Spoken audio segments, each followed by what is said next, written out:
दर्शकों, आज रक्षाबंधन है, हम सबको पता है। रक्षाबंधन के शुभ मुहूर्त को लेकर भी कंट्रोवर्सी बनी रही, लेकिन 52 दिनों से पीएचई के डेली वेजर सड़कों पर है।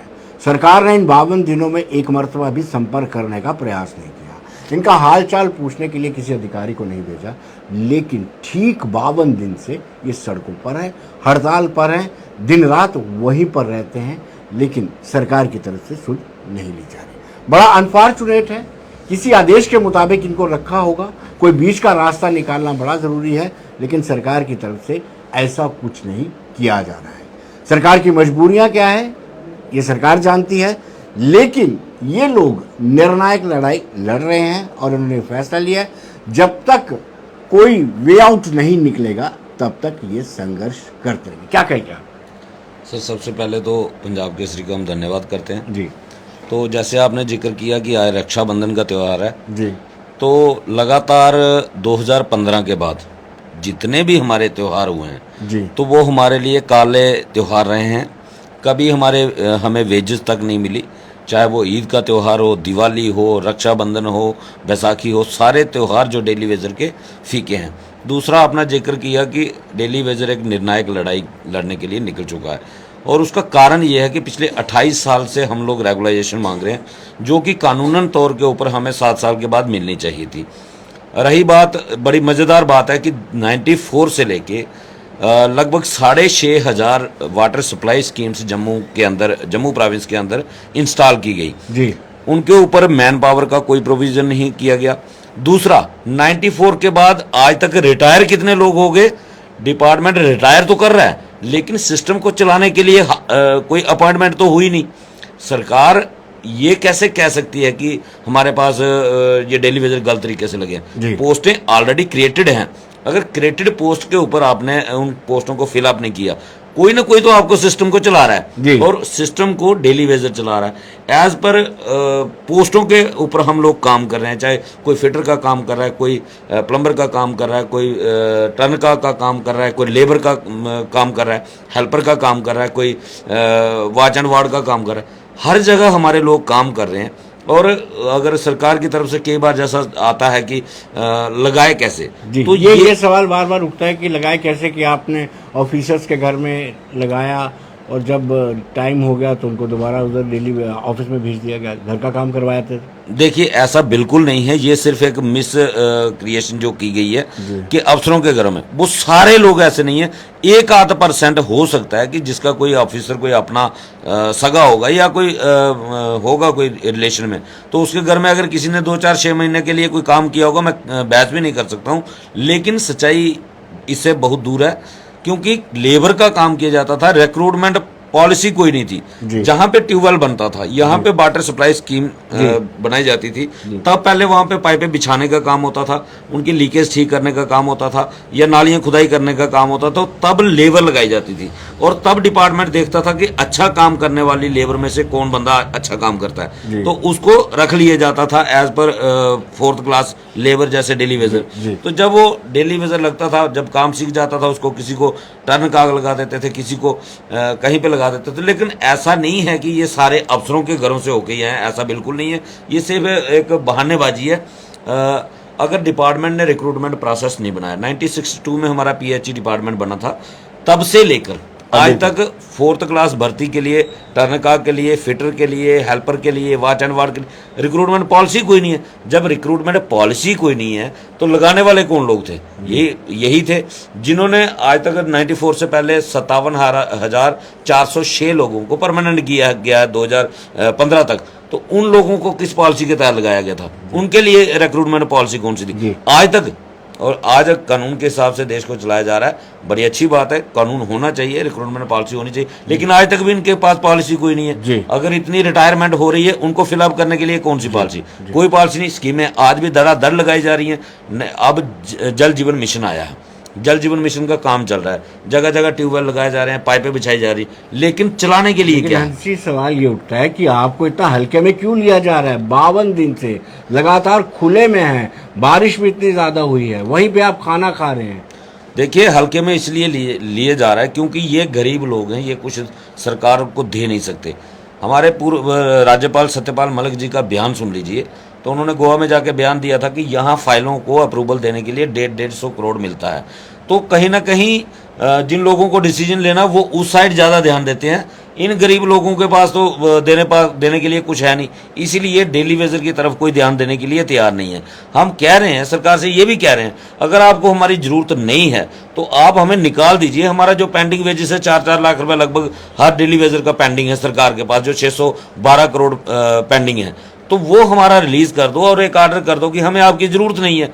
फिर पता चल जाएगा डिपार्टमेंट कैसे चलते हैं। ये सिर्फ डेवलपमेंट की तरफ से कोई वो नहीं है, कमी नहीं है। जम्मू के अंदर पानी की तरह पैसा बहाया जा रहा है, अननेसेसरी पैसे का वेस्टेज हो रहा है। लेकिन पता नहीं क्या ऐसी बीमारी है कि डेली वेजर को देने के लिए 2 वक्त की रोटी देने के लिए तैयार आपके नहीं। पास दोबारा आते हैं होशियार सिंह जी, आप हमें ये बताइए, आपको दुख तो होता होगा कि आपकी अपनी चुनी हुई सरकार है, यानी इलेक्टेड गवर्नमेंट तो नहीं है, लेकिन आप ही के लोग हैं, उसके बावजूद भी 52 दिन के बाद भी कोई भी अधिकारी तक आपको पूछने नहीं आया। दुख होता है? दुख तो बहुत बड़ा है, क्योंकि हम यहीं जम्मू के ही रहने वाले हम जी। तो जम्मू से हमने कई बार कई सरकारों को हमने चुन के चेयर पे बिठाया, तो सभी सरकारों ने अपना पहले बोल दिया, मैंने अपना उन्होंने विकास खूब किया। जब हमारी बारी आती है जम्मू की तो शायद सभी आंखें बंद कर लेते हैं। तो पहले तो ये बात कही जाती थी ये कश्मीर बेस्ड पार्टियां थी तो इसीलिए वो हमारा ध्यान नहीं देते थे, और कश्मीर बेस्ड पार्टियों में भी हमारे ही लोग मंत्री संतरी बन के जाते थे, उनके पास बैठते थे, तो उनकी चमचागिरी करके उनके लोगों को किया होगा परमानेंट। मगर जो जम्मू के लोग हैं जो आज से 94 से बाद के किसी आदमी को इन्होंने परमानेंट नहीं किया, तो बड़ी उम्मीद आस थी जब ये बीजेपी की गवर्नमेंट आएगी तो हमारा कुछ ना कुछ डिसीजन हमारा डेली वेजरों पे होगा। मेरा अफसोस है 2-2.5 साल ये इन्होंने कोल्यूशन गवर्नमेंट चलाई, उसमें एक लगना SRO 520 इन्होंने निकाला, तो उसमें भी 5-7 बार इन्होंने मीटिंगें की, तो जिसमें अदर डिपार्टमेंट के कोई गिने चुने लोग परमानेंट हुए, मगर PHE डिपार्टमेंट का एक भी मुलाजिम इन्होंने परमानेंट नहीं किया। इनकी आपसी तिकड़मबाजी की वजह से मारा और पीसा जाता है हमारा डेली वेजर PHE का। तो इनका फंडा हो गया जी, इन्होंने अपना वो खींच लिया पीछे, हाथ पीछे खींच लिया, तो PDP एक साइड रही, BJP एक साइड रही, अब LG आ गया इनका। हम तब भी इन्हीं की सरकार मानते हैं जे रूलिंग पार्टी के हिसाब से, तो सेंटर से इन्हीं इसी LG को दिशा निर्देश में दें। तो हमारे लिए BJP अगर अपनी पार्टी है, मगर आज ये अफसोस होता बड़ा पे अपने लोग भी हम धोखेबाज निकले। बड़ा अफसोस है, इन लोगों पे उम्मीद करके भरोसा करके भी हम लोग पछता रहे हैं। सभी साथी हमारे रोते हैं, पर सभी एक जैसे। रवि जी ने कहा कि जो राज्यपाल थे पहले सत्यपाल मलिक, उनका कहना था कि यहाँ फाइल को अप्रूवल के लिए करोड़ों रुपए की डिमांड की जाती है और आपसे कोई पैसा नहीं मिलना, ये भी एक कारण है। हो सकता है क्योंकि कमीशन डेली वेजेस से तो कमीशन मिलने वाली रही नहीं, हम कहाँ कमीशन देंगे किसी को, तो हम कहाँ किसी बड़ी चेयर से बात करेंगे फिर मेरे को परमानेंट कर लेना तो 10% 20% या मेरा पेंडिंग वेजेस दे देना जो 4-5 लाख रुपया उसमें से 10% तेरे को मिल जाएगा। हम तो नहीं किसी के साथ बात करने वाले, हम दे भी नहीं सकते जी। हराम का पैसा नहीं है विनोद जी, बड़ी मुश्किल से ये दिन दिहाड़ी रातें लगा के ये बना हुआ है, तो किसी को देने की बात तो दूर की बात है, हम इस बात पे बात भी नहीं करना चाहते। हमने काम किया, हमको हमारा हक चाहिए, ये खून पसीने की कमाई है। बहुत से साथी मेरे काम करते करते बेचारे है जो ड्यूटी वाली लोकेशन पे ही पूरे खत्म हो गए, उनका घर परिवार तबाह हो गया। हमारे प्रशासन को शर्म तक नहीं आती, सिवाय लकड़ी के देने के अलावा दूसरा कोई काम नहीं, किसी का पेंडिंग तक नहीं इन्होंने दिया। हालांकि हमारे सनातन में 10, 15, 40 दिन करने में कितना पैसा लग जाता है, मगर ये मोटी मोटी चेयरों पे बैठने वाले, मोटी मोटी खाल वाले, तो मोटे मोटे कान वाले लोग जो हैं शायद हमारी गरीब की आवाज़ सुनना नहीं चाहते। मगर हम लोगों ने ये प्रण किया है, अब ये लास्ट लड़ाई है, इसके बाद कोई लड़ेगा नहीं, हम भी कोशिश नहीं करेंगे। गवर्नमेंट की तरफ से आपके पास कोई अप्रोच करने ही नहीं आ रहा है, क्या विपक्षी दल आपके संपर्क में हैं? बिल्कुल नहीं, हमारे संपर्क में ये उसी दिन आएंगे जिस दिन इलेक्शन अनाउंस हो जाएगी, तब ये रिश्तेदारी भी जगाएंगे, मामा फूफा चाचा कुछ ना कुछ ये जरूर चेक करेंगे। मैं अभी ये सारे साइलेंट मूड में हैं क्योंकि इलेक्शन का दौर अभी शुरू नहीं हुआ, जैसे भी इलेक्शन अनाउंस हो जाएगी ये एक्टिवेट हो जाएंगे, तो हमारे संपर्क में भी आए, हमारे पास बैठेंगे भी। मगर हमने ये डिसाइड किया जो PHE एम्प्लॉइज यूनाइटेड फ्रंट का ये धरना प्रदर्शन चल रहा है किसी भी राजनीतिक पार्टी को हम अपने मंच पे आने नहीं देंगे। हाँ, ये है वो अपने लेवल पे अपनी लोकेशन से हमारे लिए कितनी आवाज़ बुलंद करता है वो सोचने वाली बात है। और अफसोस है इन लोगों ने भी हमारे साथ अत्याचार किया है। तो अगर 5 साल के बाद हमको है ये डेली वेजेस रिटायर होना है तो 5 साल ये युद्ध ही चलेगा, फिर पीछे हटने वाले नहीं। भगवान की देन है, वहाँ पे कभी आओगे देखना लंगर चल रहा है, कोई समझ नहीं आती कौन योगदान कर रहा है, कौन पैसे दे रहा है, मतलब चल रहा है लंगर, दिन रात लंगर चल रहा है। तो चाय पानी सब कुछ है उधर, बड़ी बात है जी, बड़ी बात है। घर वाले पूछते होंगे, बच्चे पूछते होंगे। हाँ देखिए, ये तो सच्चाई है कि हमारे 52 दिन से लगातार, देखिए बच्चे भी अभी इतना तो समझ ही चुके हैं इस सरकार का। कई बार हंसी भी आती है और अफसोस भी होता है। तो आजकल मैं अपने घर की बात करूं, मेरे छोटे छोटे 2 बच्चे हैं, 7 साल का लड़का है, 9 साल की लड़की है। तो शायद हमारा 7वां दिन था हड़ताल का, तो हमारे साथियों ने नारा लगाया था 7वां दिन हड़ताल था, फेटे मुंह सरकार दा। जी। तो आजकल बच्चों ने वही सीख लिया और जब घर जाओ तो वो बच्चे भी वही नारा लगाने लगते हैं। तो मुझे नहीं लगता, एक तरफ सरकार कहती है कि जो यूथ होता है वो हमारे देश का भविष्य होता है, और आज यूथ को तबाह करने पे सरकार तुली हुई है। 2 दिन पहले एक सर्वे आया है जिसमें 93,000 बच्चा जो जम्मू कश्मीर का अनएजुकेटेड रहा इस साल, जिसमें से 43,000 बच्चे जो 5th और 6th में पढ़ते थे जिन्होंने स्कूल छोड़ दिया। और उसका रीज़न यही है कि जम्मू में गरीब लोगों के साथ इतना अत्याचार हो रहा है कि गरीब लोग दिहाड़ी मजदूरी से भी हाथ धो बैठे हैं। डेली वेजर या तो बच्चों को खाना खिला सकता है या उनको पढ़ा सकता है। और आप देखें जो 43,000 बच्चे ने पढ़ाई छोड़ दी है, तो उनमें से 43,000 में से कौन है जो देश को आगे लेके जा सकता है? उनमें से ज़्यादा कुछ लोग नशेड़ी बनेंगे, कुछ लोग क्रिमिनल बनेंगे। और आज पूरा प्रयास किया जा रहा है जम्मू कश्मीर को नशे की तरफ धकेलने का, क्राइम की तरफ धकेलने का। और फिर कहा जाता है कि हम जम्मू कश्मीर को नया जम्मू कश्मीर बना रहे हैं। और भगवान से यही प्रार्थना है कि बच्चों पर इसका क्या असर पड़ रहा है कि आप 52 दिन से लगातार हड़ताल पर हैं, बच्चे देखते होंगे, आपको टीवी चैनल्स में भी देखते होंगे, प्रभाव तो पड़ता ही है इसका। बिल्कुल प्रभाव पड़ता है। ये नेगेटिविटी एक बच्चों के अंदर भी क्रिएट हो रही है। और सबसे बड़ी प्रॉब्लम ये है कि हम बच्चों को कोई चीज़ लेके दे नहीं सकते, और बच्चों को टाइमली हम फीस तक नहीं स्कूल में दे सकते। और वो बच्चे भी कहीं ना कहीं डिप्रेशन का शिकार होते जा रहे हैं, और उनका जो फ्यूचर था वो आज दांव पे लगा हुआ है। अब हम अपने लिए नहीं, बल्कि हमने जो पहले दिन से कह रहे हैं कि अब सवाल बच्चों के फ्यूचर का है।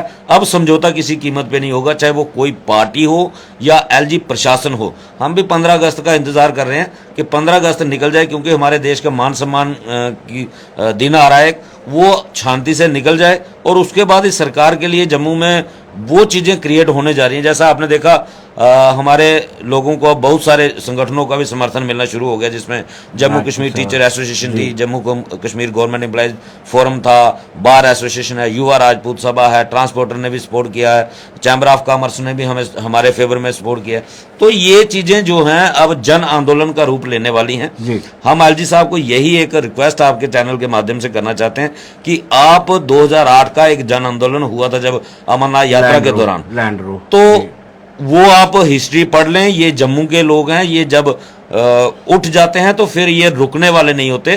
तो ऐसे हालात दोबारा जम्मू में हम नहीं चाहते कि बने।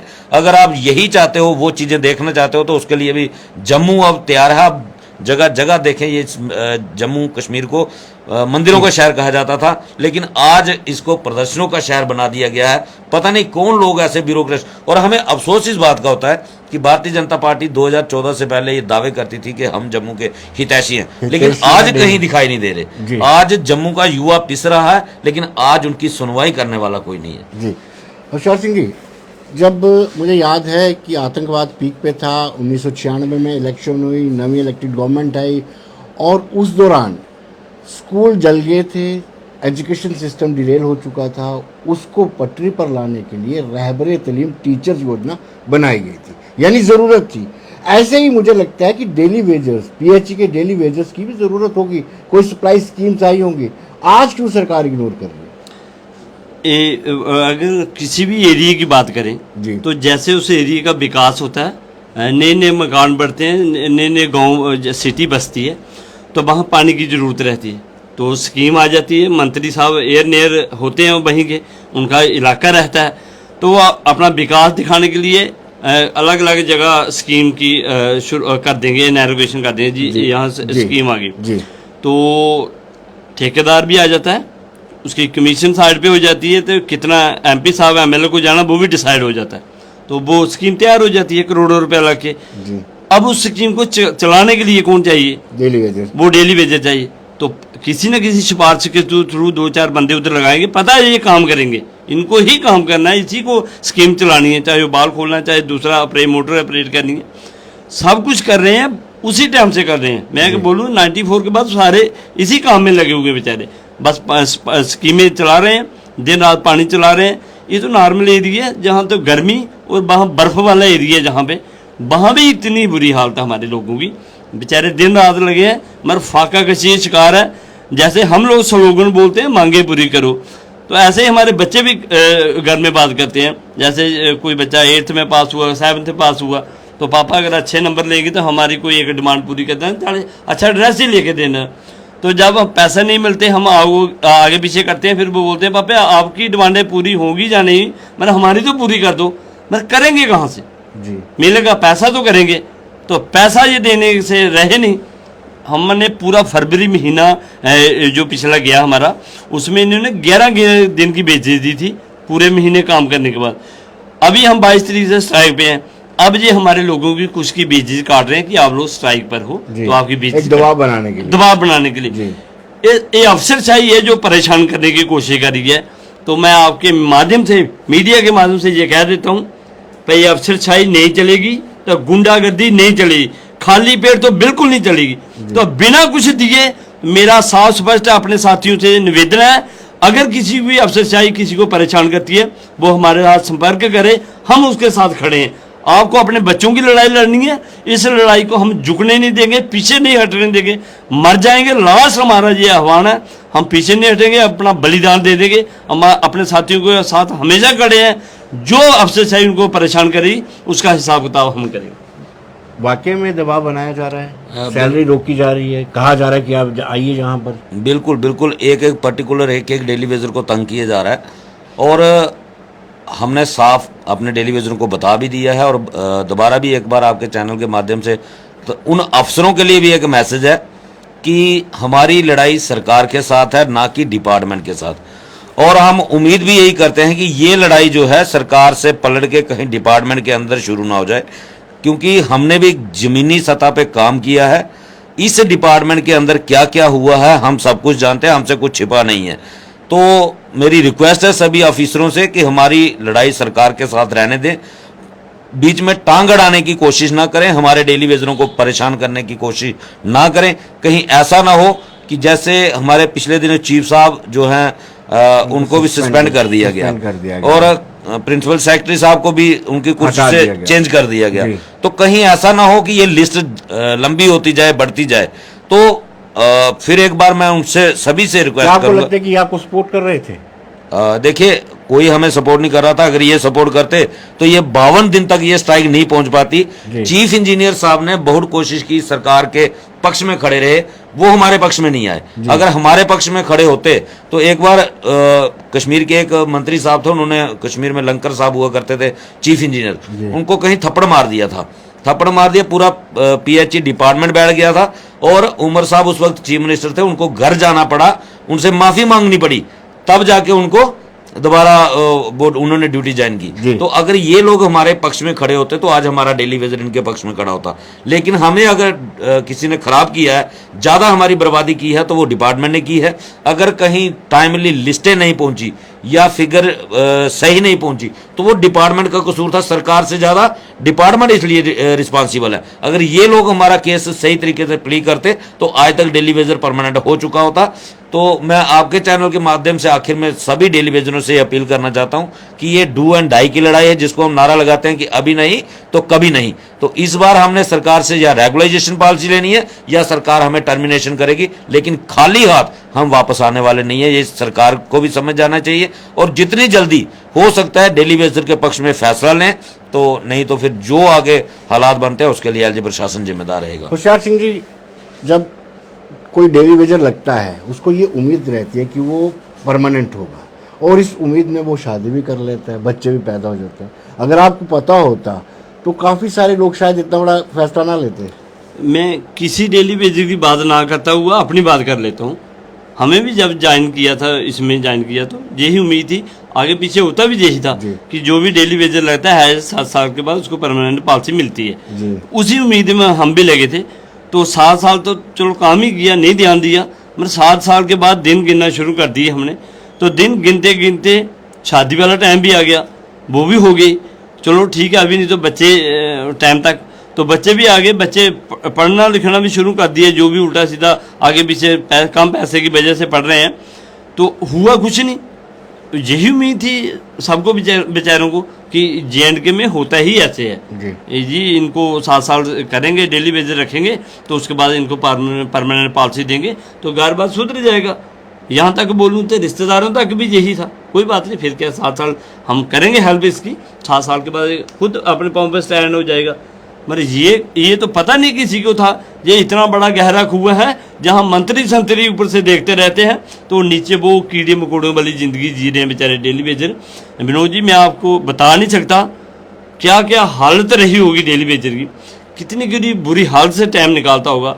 जिसके घर का एक बच्चा रहेगा तो वो डेली वेजर लगा हुआ है, बाकी उसका घर परिवार पीछे खाने के लिए माँ है, बच्चा है, बाप है, पत्नी है। तो ये 9,000 तो अभी हुआ, 6-7 हज़ार में या 9,000 में भी कैसे वो काम चलाता होगा बेचारा। तो इसी सिलसिले में कुछ लोगों ने सुसाइड की है, घर के आर्थिक तंगी की हालत की वजह से टकराव चलता है घर में, तो बेचारे नहीं कोई दूसरा रास्ता। एक नहीं 2 परिवार इन-लॉज भी हाँ बिल्कुल देखते हैं अपनी बेटी को ये सोच के कि एक तो सरकारी मुलाजिम बन ही जाएगा। हाँ।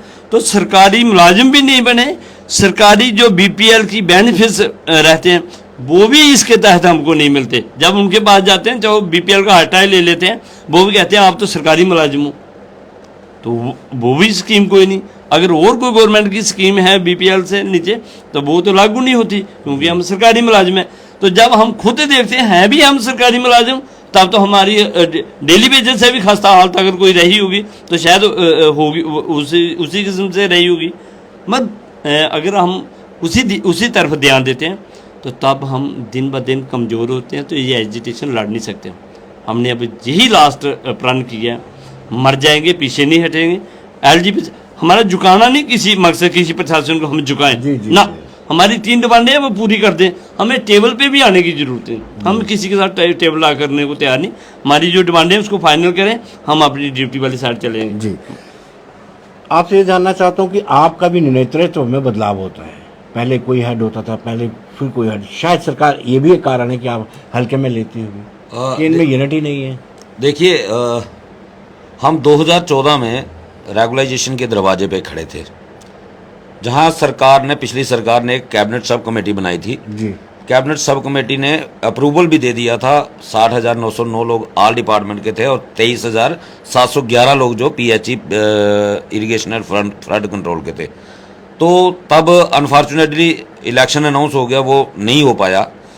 तो उसके बाद सरकार बदली, और सरकार बदलने के बाद कुछ लोग नए जो नेता बन के उभरे, जो डेली वेजर को लीड करने के लिए आए, उन्होंने एक नारा दिया कि पुराने लीडरों ने आपको खराब किया है तो हम आपका सुधार करेंगे।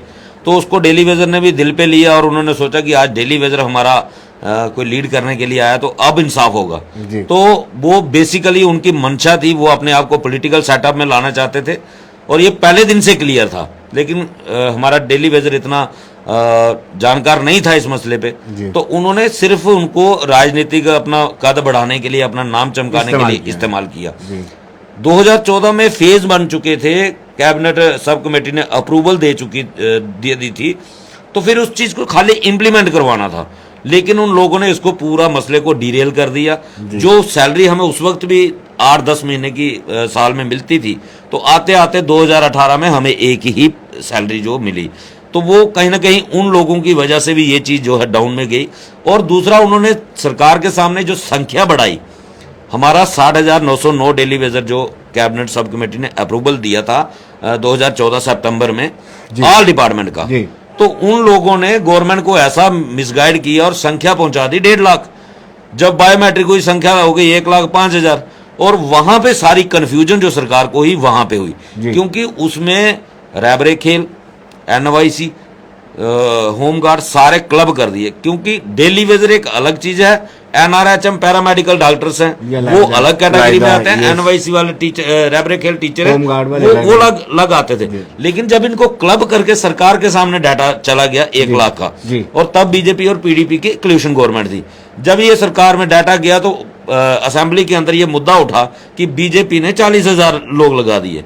जैसे ही ये मुद्दा उठा और अपोजिशन ने इसको मुद्दा बनाने की कोशिश की, तो बीजेपी ने भी और PDP ने दोनों ने हाथ पीछे खींच लिए, क्योंकि बिना मतलब की बदनामी कोई सहना नहीं चाहता था। तो वहां से सारा सिस्टम जो है गड़बड़ हो गया। और ये हमारे ही नेताओं का किया धरा था कि कभी किसी को फोन करना, आजाद साहब को फोन किया, हमारे 1.5 लाख लोग हैं जी, वो कहीं ना कहीं उस वजह से भी हमें बहुत सारा नुकसान उठाना पड़ा। लेकिन हमने क्लियर कट, जब LG साहब से भी हमारी बात हुई थी, हमने तब भी बताया था कि हमारी 60,909 लोग थे, उसमें से आज की डेट में कम से कम 4,000 साथी जो हैं वो या तो रिटायर हो गए या उनकी डेथ होगी, और 12,000 जो PDD का है वो अलग हो गया। आज हमारी संख्या 42-43 हजार के आसपास होगी, अब वो वाली संख्या नहीं है। तो अब पता नहीं इनको क्या प्रॉब्लम है। तब तो LG साहब ने भी वादा किया था कि DDC इलेक्शन खत्म होने दे, आपको मसला हल कर दिया जाएगा, लेकिन शायद क्या कारण क्या लगता है? खुद देखिए- एश्योर्ड किया था कि DDC के चुनाव के बाद तुरंत आपका एक फार्मूला बनाया जाएगा, उस फार्मूले के मुताबिक आपको रेगुलराइज किया जाएगा।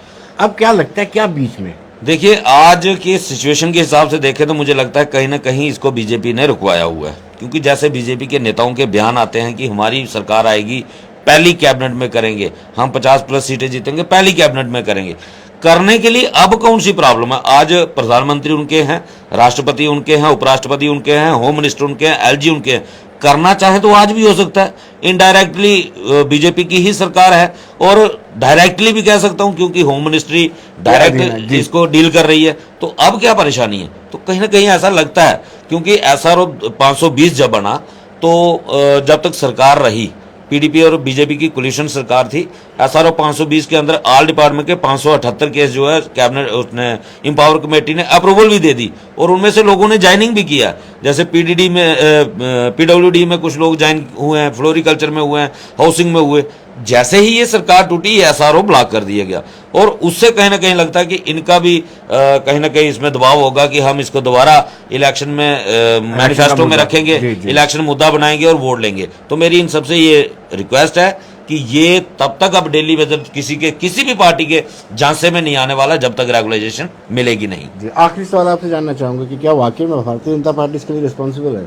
बिल्कुल है, अभी तो है, कम से कम 14 के बाद तो है ही है। पहले तो हम ठीकरा दूसरों के सर भी फोड़ते थे, अब 14 के बाद इन्हीं के पाले में गेंद पड़ी हुई है।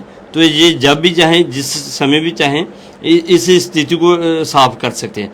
मरे नहीं कर रहे, इनके भी दिमाग और दिल में कुछ गोलमोल चल रहा है, तो वो गोलमोल अब हम रहने नहीं देंगे किसी के हाथ में जी। बहुत टाइम बेवकूफ़ बने हम लोग, बहुत टाइम नेगोशिएशन भी हुई, तो बहुत टाइम मिनट से भी निकले, मगर अब ऐसा नहीं होने वाला। हमारी 2, 4, 5, 7, 10 पहले नेगोशिएशन हुई, चाहे छोटी चेहरे पे ही हुई, उन सबका यही था, हमें टाइम दे दो।